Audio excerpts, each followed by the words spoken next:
radio BBC gahuza miryango.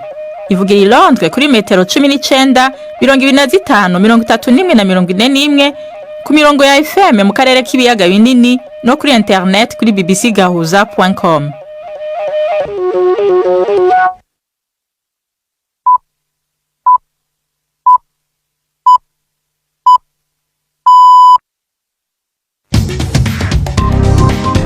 Ubu ni saa 10 n'igice ku isaha mpuzamakungu ya GMT, isaha 12 n'igice mu Rwanda no mu Burundi. Muri kumwe na Nina Iradukunda. Ndabahaye mwiriwe n'ikaze abakunzi ba BBC gahuza miryango. Izi ni ingingo z'amakuru yo kuri wa gatanu itariki 18 z'ukwa kane mu bihumbi 2025. Umujenama mukuru w'ibibazo vya Afrika mu bushikiranganje bwa Leta Zunze Ubumwe za Amerika bujejwe imigenderanire Masad Boulos asaba ko u Rwanda ruhagarika imfashanyo ya gisirikare ruha M23 kandi rugatahukana ingabo zarwo ziri ku butaka bwa Republika ya Demokarasi ya Kongo. Mu Burundi inyuma y'umwaka uzorumanyejo kuva habaye irindimuka ry'imisozi rikomeye ku mutumba Gabaniro zone Gitaza commune Muhuta n'intara ya Rumonge yatumye imiryango y'ababa 500 ija mu kaga. Ubu ibayeho gute? Ndahashice hari ubundi hari namosoje ncankorora kubera iyo mpanze bakomeza banyiruka kuzana amahera yo gupanga inzu naza murabone n'ingene bimeze nta nikamba mbiri mfise. Bafitiye n'ikiganiro cabaza muganga. Aya makuru ayobowe na Jacques Niyitegeka.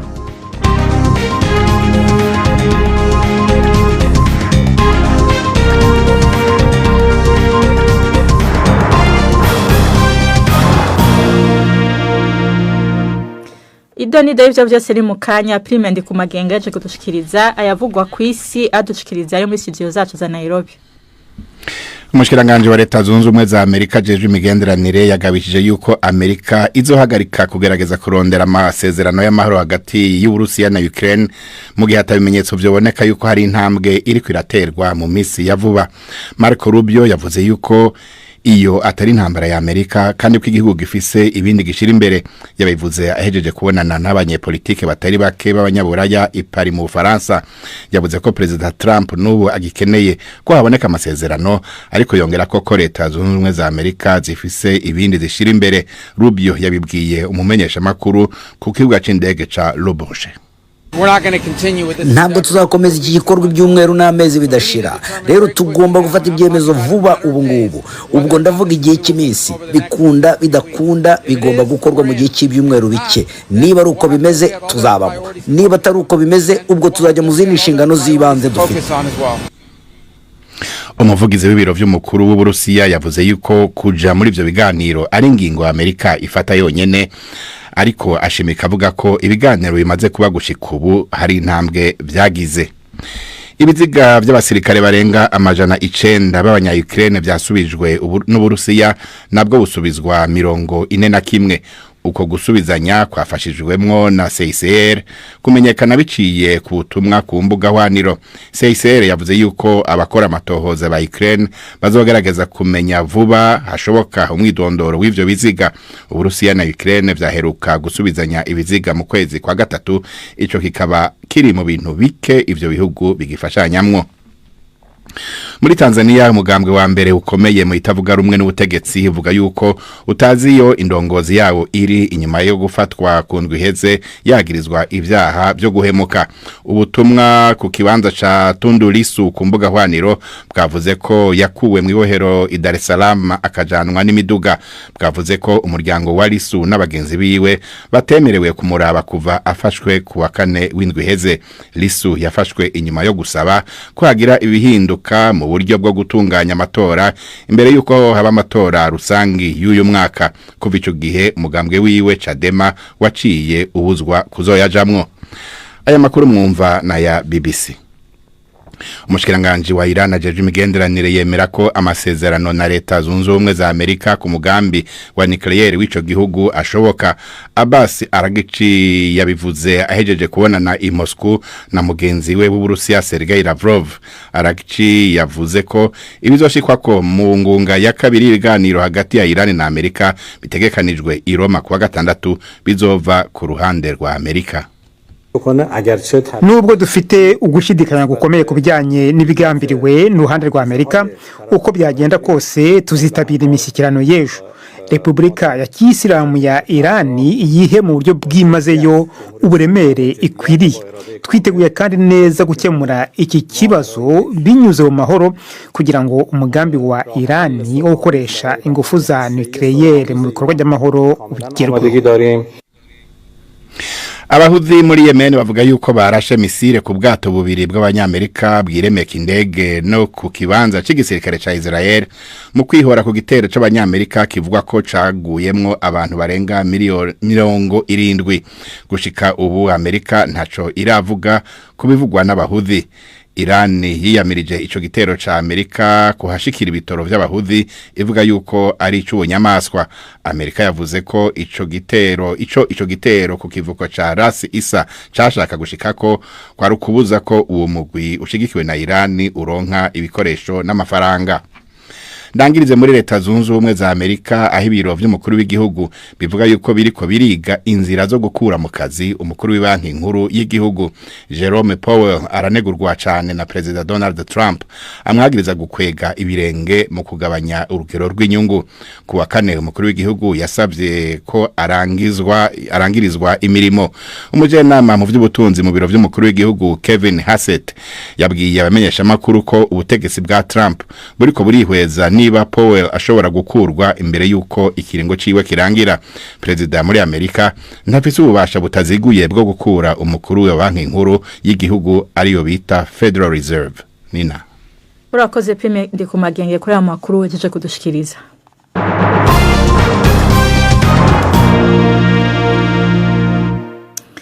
Idonido rya makuru tuyahere mu karere k'ibiyaga binini. Umujenama mukuru mu bibazo vya Afrika mu bushikiranganje bwa leta zunze ubumwe za Amerika bujejwe imigenderanire Masad Boulos asaba ko Rwanda ruhagarika imfashanyo ya gisirikare ruha M23 kandi rugatahukana ingabo zago zose ziri ku butaka bwa Republika ya Demokarasi ya Kongo, ariko ashimangira ko ivyo vyose bigomba kuba mu mahoro n'ibiganiro. Yavuze kandi ko Amerika ifise umugambi wagutse wo gufasha Kongo mu iterambere. Hari mu kiganiro yahaye abanyamakuru nyuma y'urugendo yaramazemo iminsi mu karere k'ibiyaga binini. Reka ibindi muri ico kiganiro tubibaze Robert Patrick Misigaro. Masad Boulos muri iki kiganiro cyabereye kuri internet yabwiye abanyamakuru ko gutsimbataza amahoro mu karere ari ku neza y'impande zose. Yavuze ko kuba umugwi wa M23 waravuye mu mujyi wa Walikale ari kubera utwigoro twa Amerika, kandi avuga ko ico gihugu kiri mu mugambi wo gufasha Kongo kubona amahoro cyo kimwe no kwiteza imbere. Mu rwego rw'amahoro, Bwana Boulos avuga ko ari ngombwa ko M23 ishira ibigwanisho hasi nayo ingabo z'u Rwanda zose ziri ku butaka bwa Kongo zigatahukanwa. Ngo ariko ivyo bigomba gukorwa mu mahoro biciye mu biganiro. Aho Amerika ihagaze nuko M23 igomba gushyira intwaro hasi hanyuma ingabo z'u Rwanda zikava muri Kongo.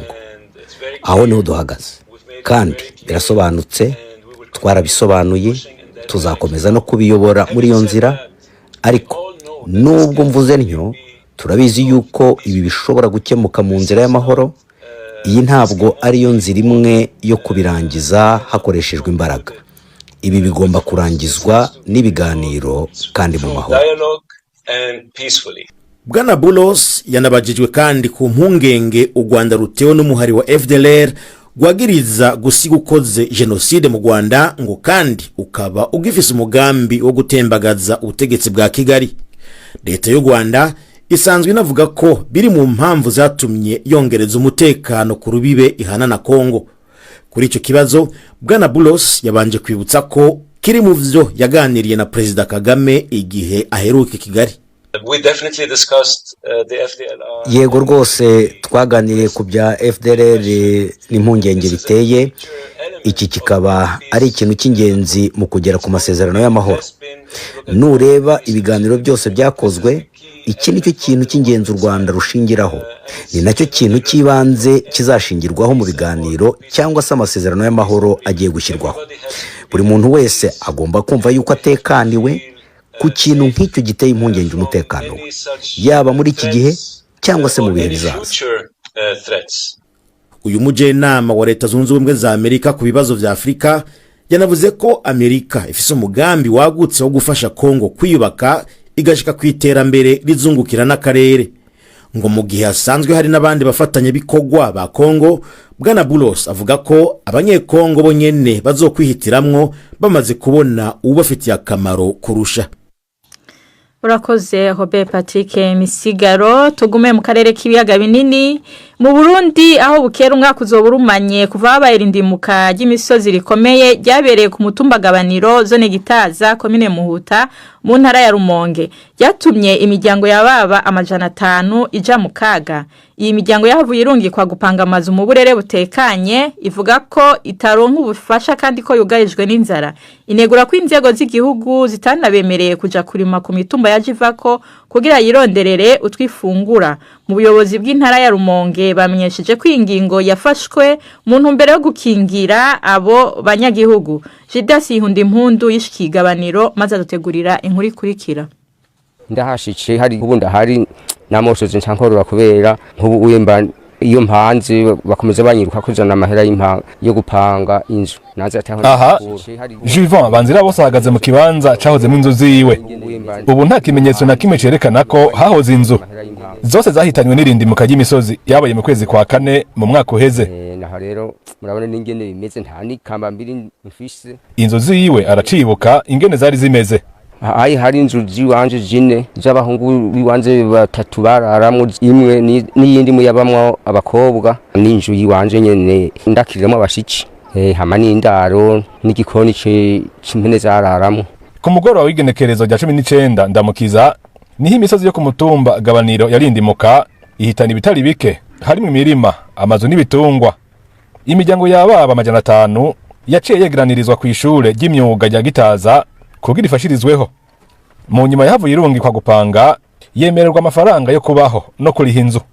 Ariko iyi miryango ivuga ko yahawe amezi 3 gusa mu nyuma ngo ikaba yacitangura kuyimenya. Uno musi negura ko inzego z'igihugu zitayemerera no kuja kurima ku mitumba ya Mokako kugira yironderera ivyo kurya. Nuko ubumona twaduzaguye tuno duharage twabaye nyene kuza kuyiyiba bari batubuzize ngo ntiturime. Ubuye babona ko twatiye nyene nta muntu yaciye ibiro bibiri uko ntwaronka amafaranga yo kugura izindi mbuto. Venera ntawe yamara yahoze aba haruguru yo kwa Juvan. Nawe nyene yariyivye aja kurima karima gato ya kitomati.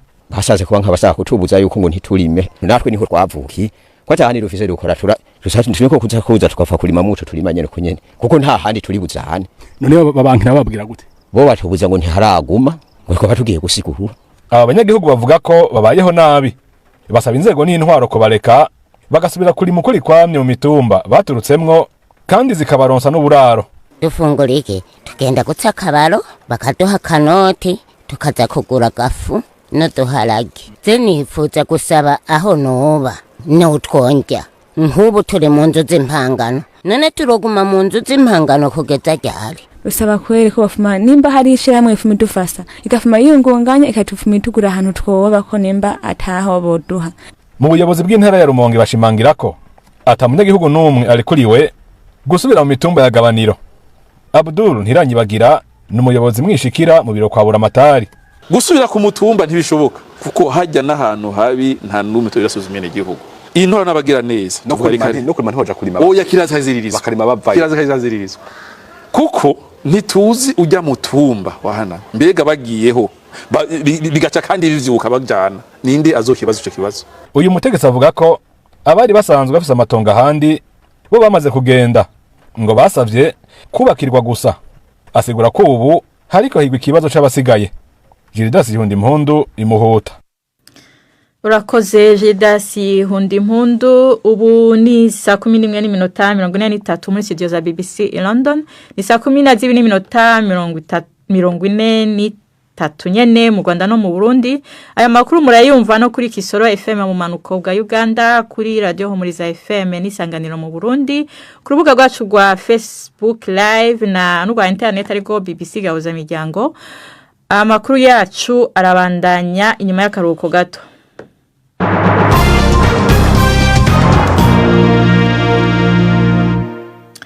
Tuja mu Rwanda nyuma yo kurokoka genocide yabaye mu Rwanda mu 1994 yahitanye ababyeyi n'abavandimwe bose afite imyaka 15. Vestina Mukantwari yabaye mu buzima bushaririye aho abo mu muryango kwa se bamufata nabi bimusunikira kuba mu muhanda. Nyuma y'urugendo rurerure Mukantwari yashinze urugo. Ubu n'umubyeyi w'abana 4. Ubuzima bwe bwarahindutse kuko yanashinze uruganda ruto rukora amasabuni. Mukantwari atanga inyigisho zo gukora amasabuni, akibanda ku rubyiruko rutishoboye cyane cyane ahereye kuba babanaga mu muhanda n'abakobwa babyaye imburagihe. Umunyamakuru wa BBC Yves Bucyana yaramusuye adutegurira inkuru ikurikira. Uyu munyu muri litiro nk'eshanu tugomba gukoresha byibuze garama nk'J125 kuko ubuzima bwacu bw'isabune ku ruganda Imbonirera Limited ku Gisozi mu mujyi wa Kigali. Vestine Mukantwari arigisha urubyiruko rutandukanye cyane cyane urw'inzererezi uko bakora amasabune. Icyo gihe ubikora gutya kugira ngo n'umunyu wivange neza kandi Mukantwari warokotse jenoside muri 1994 ubwe yabayeho ubuzima bwo mu muhanda kuva afite imyaka 15. Amateka aranze igihugu cyacu abaye amacakubiri ari nayo yatumye jenoside akora abatutsi baho. Mama wanjye yashatse mu bwoko bw'abahutu. Noneho jenoside ibaye ifamiye yo kwa mama yose ihungira iwacu. Papa duhagararaho yanga kwica mama n'abavandimwe ba mama ngo natwe atwice kuko n'umuryango wari waramuciye kuko nyine izo ngenga bitekerezo zari ziriho. Papa yemera kugumana natwe kugeza ku munsi bamwiciyeho bakamwicana n'umuryango wanjye wose. Mu bantu 11 ninjye wabashije kuvamo ndiho nubwo nasigana nje ndi ikimugari. Rero muri ubwo buzima bwose bwo gutotezwa bwo guhozwa ku nkeke nibyo byampushinze kujya mu muhanda kuko nabonaga ko abana bo mu muhanda urumva navuye mu cyaro bitangaruka mu mujyi. Rero urumva ahanini nagiye kuba mayibobo meze nk'uhunze n'ubuni nanjye ngo batazanyica. Avuga ko yamaze imyaka 5 mu buzima bw'inzererezi mu Rwanda zizwi nka marine cyangwa mayibobo, atunzwe n'ibiyobyabwenge kugeza agize imyaka 21 aribwo yashinze urugo. Ubuzima bugahinduka kugeza ubwo ashinze uruganda ruto rukora amasabune. Hashize imyaka 31 mu Rwanda habaye jenoside yakorewe abatutsi. Avuga ko amaze kongera kwiyubakamo icyizere cyo kubaho kandi ko ashishikajwe no guhindura imibereho y'abari mu buzima bugoye ahereye kubo babanye mu muhanda. Mu bana b'abakobwa babyaye bakiri bato maze guhindura ubuzima. Urabona ko ari umusirimu ari na benshi baze guhindura ubu bamaze kurenga mu 100 kuko araho nagiye nkora ibiterane nk'ibi byo kurwanya ibiyobyabwenge nkasiga bagiye nko kubatiza nk'ubu mu mwaka ushize mu kwa 12 igiterane nakoze nabatirishije mayibobo 89. Nk'ubu hano aha twicaranya harimo nk'abantu bageze kuri 20 batanyishura n'igiceri cy'icumi. Umvishe ko harimo abamama baturuka iyo kure ntago bose arabo muri no quartier. Hari n'abaturuka icyangugu akaza ari ibitenge bitwaye ku mutwe nara nkabona ni nka mama. Dusura Vestine twasanze afite umushyitsi Byishimo Jean Marie Vianney babanye ari za mayibobo bafite byinshi bibukiranya. Twahorera kwigaratiye kunywa nyine kore ano twongera kore mu isi kirara kuri yanza uko twaterananga ishene turi kunywa kore n'urumogi umwe twamura mutwavuga tungu leta ya mutwe cyangwa mu kimwe nyabarongo ya mutwaye. Ubwo rero ngize amahirwe ko nago namaze imisi namubona ngize amahirwe tukubitanira hariya Nyabugo hara munsi ya Kiruhura habaga urusengero rwitwa niba ari ni ADPR Kiruhura ADPR kiri munsi y'umuhanda niho twakubitaniye. Ubwo ni yigeze ambwira ko yari masenga ahubwo yambwiye ko narinje kubatumira kuba arati iki twawe mwihangane twe turaganira nk'imihanda tugihura none yari yacomye ijisho ryahiye no kureba kuri invitation ukuntu nyine umuntu yabaga yanyweye itabi amaso atareba tukabona ni nk'inyenyeri zamanutse. Mu buzima bwe bwa buri munsi kandi Vestine Mukantwari yatubwiye ko ari umuririmbyi akibanda cyane ku byaranze ubuzima yaciyemo. Yaturirimbiyeho gato. Mukomeze urugendo muramenye ntimucogore intwari ku rugamba ntizisinzira ntizinanirwa ntizitaka inzara iyo ababisha baje ntizitatana ziterana imbaraga ntizigambanirana zikorera ku gihe mu byo zikora byose irasiwe ku rugamba ntibayita mu ntambara. Ingabo zirakundana ingabo zirafashanya nizisigana no muri biceya zirasangira. Ejo mu kiganiro cy'imvo n'imvano tuzabagezaho ku buryo burambuye ibyo bikorwa bya Vestine Mukantwari akora. Ubu ni umwanya w'ikiganiro cyabaza muganga mushikirizwa na Yvette Kabatesi.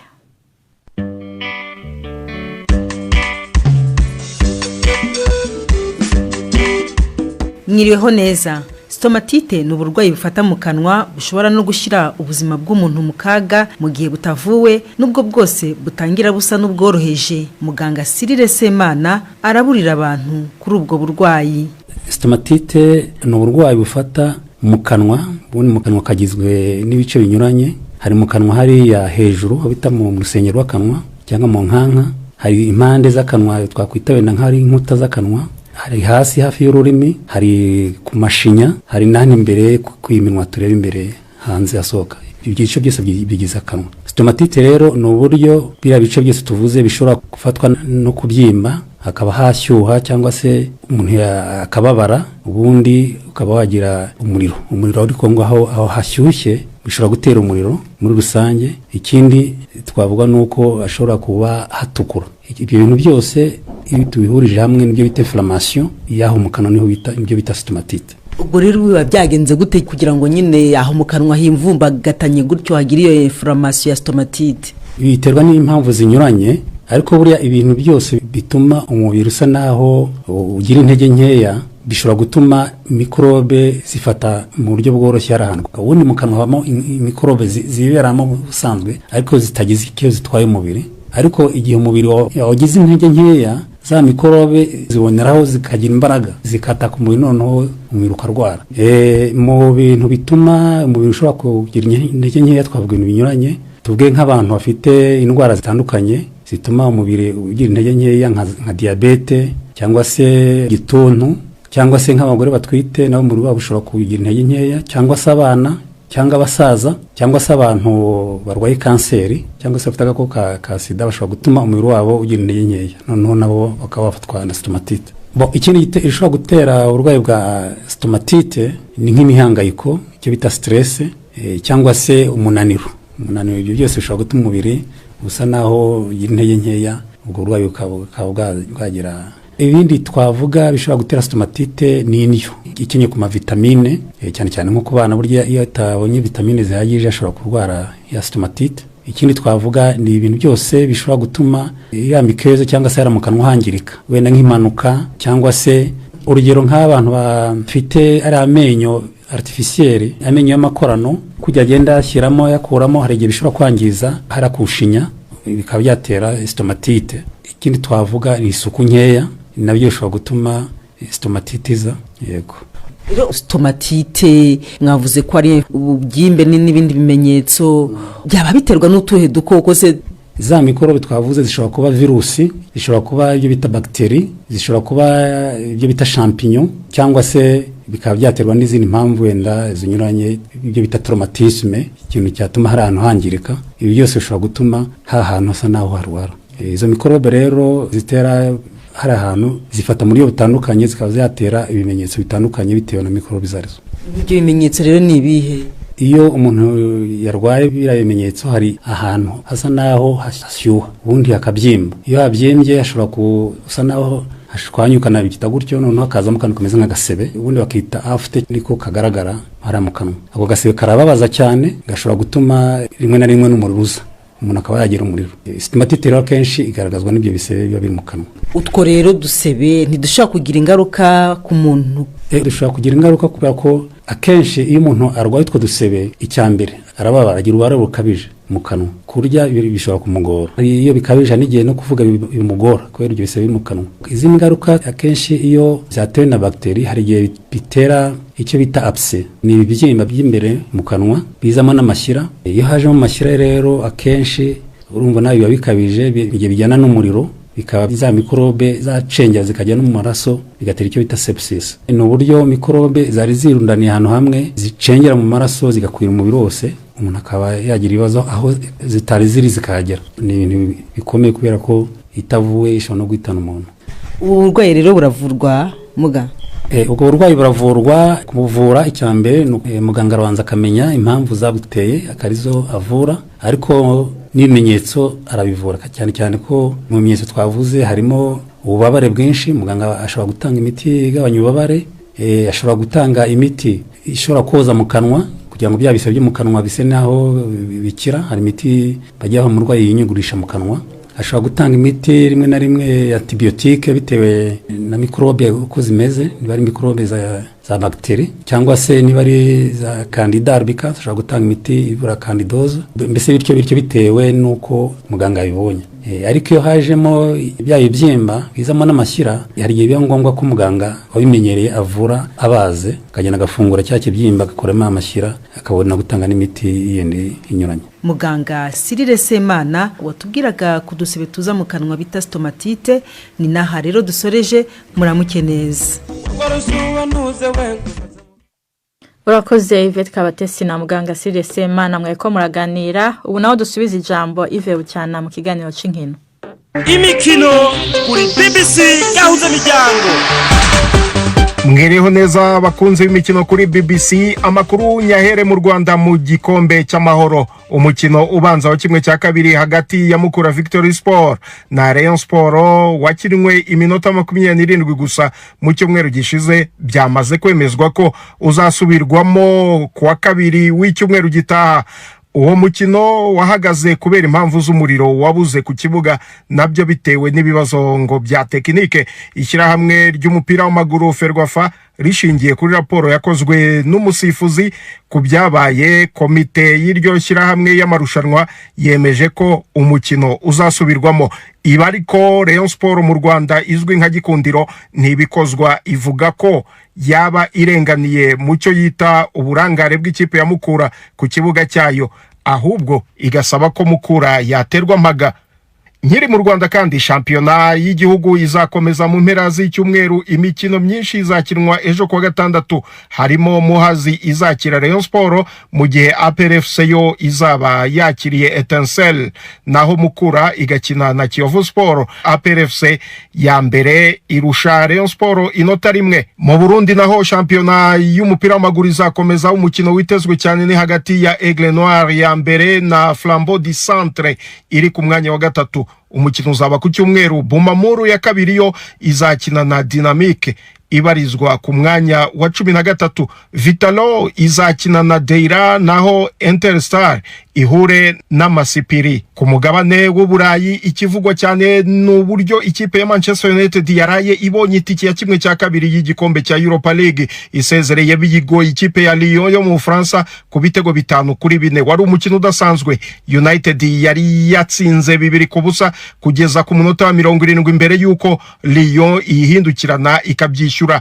Hongeweho iminota 30 y'inyongera. Igice cyayo kinini Lyon yagikinnye ari abakinnyi 10, ariko ntibyayibujije gushyiramo igitego cya gatatu ndetse n'icya kane. Ibihumbi by'abafana ba United basohotse ku kibuga, ariko mu minota 6 ya nyuma Manchester United yishyuye ibyo bitego ndetse Harry Maguire ashyiramo igitego cya gatanu cyahesheje itike ikipe ye.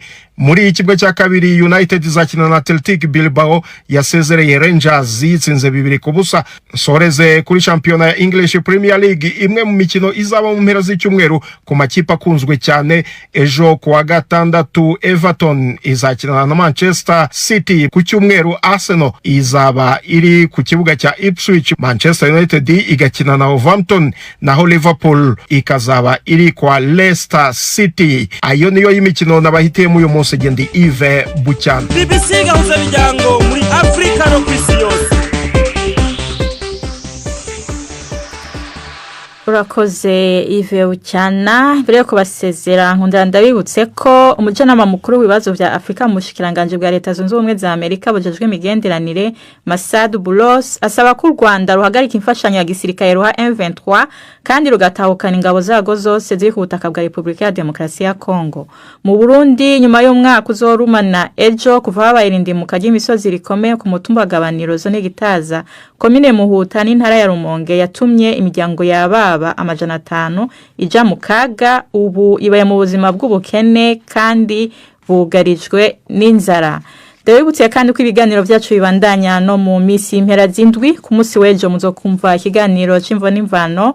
Ku munsi w'Imana naho muzokurikirana ibice bibiri by'urunana twashikirije muri nondwi. Amakuru yacu yaragarukiye ngaha. Mwarakoze kubana natwe muri indwi yose. Mugire weekend nziza mwese, murakoze.